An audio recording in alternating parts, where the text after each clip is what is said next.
Latest news updates కోసం ఇప్పుడే download చేసుకోండి media effects app. Welcome to media effects.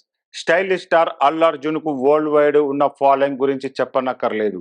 Pushpa సినిమాలో బన్నీ రేంజ్ ఒక్కసారిగా మారిపోయింది. అంతేకాదు పుష్పరాజ్ పాత్రలో అద్భుతమైన నటనకు ఉత్తమ నటుడిగా జాతీయ అవార్డు అందుకొని సరికొత్త చరిత్ర సృష్టించాడు.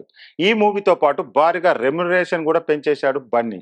ఇప్పటి వరకు సౌత్ ఇండస్ట్రీలో అత్యధిక ఫాలోయింగ్ సంపాదించుకున్న బన్నీకి ఇప్పుడు నార్త్ లో విపరమైన ఫ్యాన్ బేస్ పెరిగింది. అయితే పుష్ప మూవీ తర్వాత బన్నీతో తమ ఉత్పత్తుల యాడ్స్ రూపంలో ప్రమోట్ చేసేందుకు ఎన్నో కంపెనీలు పోటీ పడ్డాయి. ఆ సమయంలో కొన్ని యాడ్స్ కూడా చేశారు బన్నీ.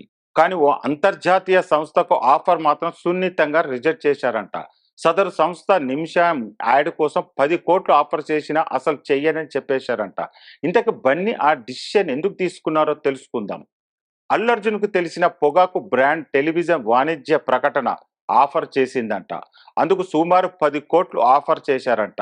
కేవలం 60 సెకండ్లు మాత్రమే తమ యాడ్లో కనిపించాలని రిక్వెస్ట్ చేశారంట. కానీ ఆ ఆఫర్ను బన్నీ సున్నితంగా రిజెక్ట్ చేశారని సమాచారం. మద్యం, పొగాకు వంటి ఉత్పత్తులను ప్రమోట్ చేస్తూ ప్రకటనలో నటిస్తే తన అభిమానులు, శ్రేయాభిలాషులు చెడును వ్యాప్తి చేసినట్టుగా అవుతుందని అన్నారంట. అందుకు తనకు ఎంతో రెమ్యునరేషన్ ఇచ్చినా చేయనని అన్నారంట. మే 31న ప్రపంచ పొగాకు నిరోధక దినోత్సవం సందర్భంగా బన్నీ తీసుకున్న ఈ సూపర్ డిసిషన్ న్యూస్ మరోసారి నెట్టింట వైరల్ అవుతుంది. అప్పట్లో బన్నీ తీసుకున్న నిర్ణయంపై ప్రశంసలు కురిపిస్తున్నారు ఫ్యాన్స్.